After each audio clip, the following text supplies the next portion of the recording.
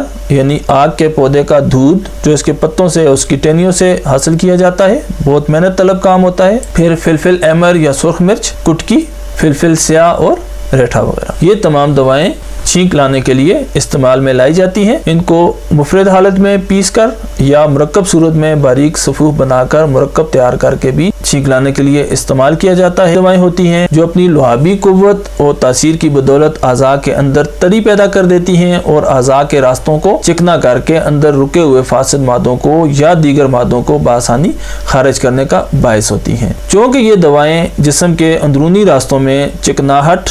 یعنی پھسلنے کی سی کیفیت پیدا کر دیتی ہیں، رطوبات کے اخراج کو بڑھا دیتی ہیں، اور وہ فاسد مادے جو جسم میں کسی جگہ پہ رک گئے ہوں تو یہ ان کو بآسانی خارج کرنے کے لیے استعمال میں لائی جاتی ہیں۔ اسی صفت کی بدولت ان دواؤں کو مزلق یعنی پھسلانے والی دوائیں کہا جاتا ہے۔ ان دواؤں کی مثال میں بیدانہ، تخم خبازی، اسپغول، تخم ریحان، تخم ختمی، ریشہ ختمی اور گلیسرین وغیرہ شامل ہیں۔ یہ دوائیں جب آنتوں میں یا جسم کے دیگر اعضاء میں سدے بننے لگیں، مادے زیادہ دیر تک وہاں پر رکنے لگیں، مادوں کا اخراج میں تنگی پیدا ہو رہی ہو، تو ایسی صورت میں یہ دوائیں اعضاء کے اندرونی راستوں کو تر کر دیتی ہیں، اندرونی اعضاء کے ان راستوں میں چکناہٹ پیدا کر دیتی ہیں اور مادے بآسانی جسم سے خارج ہو جاتے ہیں۔ یعنی یہ وہ دوائیں ہیں جن میں رطوبت پیدا کرنے کی صلاحیت موجود ہے۔ ان دواؤں میں رطوبات کی زیادتی ہوتی ہے اور جب یہ جسم میں داخل ہوتی ہیں تو جسم میں بھی رطوبات کو بڑھا دیتی ہیں۔ جب جسم میں رطوبات بڑھیں گی تو اندرونی راستوں میں چکناہٹ پیدا ہوگی، اور اس چکناہٹ کے پیدا ہونے کی وجہ سے تمام راستوں میں جو بھی مادے اگر رکے ہوئے ہوں تو وہ بآسانی خارج ہو جائیں گے، اور وہ امراض جو خشکی کی وجہ سے جسم میں لاحق ہوتے ہیں وہ امراض رفع ہو جائیں گے۔ یعنی یہ مزلق دوائیں اپنی رطوبات پیدا کرنے کی صفت کی بدولت جسم سے خشکی کو رفع کریں گی اور اندرونی راستوں میں تری پیدا کریں گی، اور اسی تری پیدا کرنے کے بعد مادوں کے اخراج کو آسان بنا دیں گی۔ ان کو بھی ہم تھوڑا زوم کر کے دیکھیں گے۔ یہ آپ دیکھ سکتے ہیں بیئی دانہ یعنی بیئی پھل کا جو بیج ہے اس میں بہت زیادہ رطوبات پائی جاتی ہیں، جس میں بہت زیادہ رطوبات پیدا کرتی ہے۔ تخم خبازی ہمارے ہاں اسے سونچل کہا جاتا ہے، اس کے بیج ہوتے ہیں، عام ساگ کے طور پر پکا کر استعمال بھی کیا جاتا ہے۔ اسپغول، تخم ریحان، تخم ختمی اور ریشہ ختمی یعنی ختمی کی جڑ، یہ تمام ایسی دوائیں ہیں جو مزلق ہیں، جو رطوبات کو بڑھاتی ہیں اور مادوں کو پھسلا کر خارج کرنے کا باعث بنتی ہیں۔ اس کے بعد اگلی سلائیڈ میں ہم دیکھتے ہیں کہ مملس یا چکنا کرنے والی دوائیں کون سی ہوتی ہیں۔ مملس یا چکنا کرنے والی دوائیں ایسی دوائیں ہوتی ہیں جو اعضاء کی غشاء مخاطی اور جلد پر چکناہٹ پیدا کرتی ہیں یا لہذدار رطوبات پیدا کر کے اعضاء کی خشکی اور کھردرے پن کو رفع کرتی ہیں۔ ان دواؤں کو اسی صفت کی بدولت مملس یعنی چکنا کرنے والی دوائیں کہا جاتا ہے۔ ان کی مثال میں ماء العسل یعنی شہد کا پانی، مستگی، اسپغول، ریشہ ختمی اور بہیدانہ وغیرہ شامل ہیں۔ یعنی یہ دوائیں بھی جس طرح سے ہم نے اپنی پچھلی سلائیڈ میں ذکر کیا مزلق دواؤں کا، پھسلانے والی دواؤں کا، تو جس طرح سے مزلق دوائیں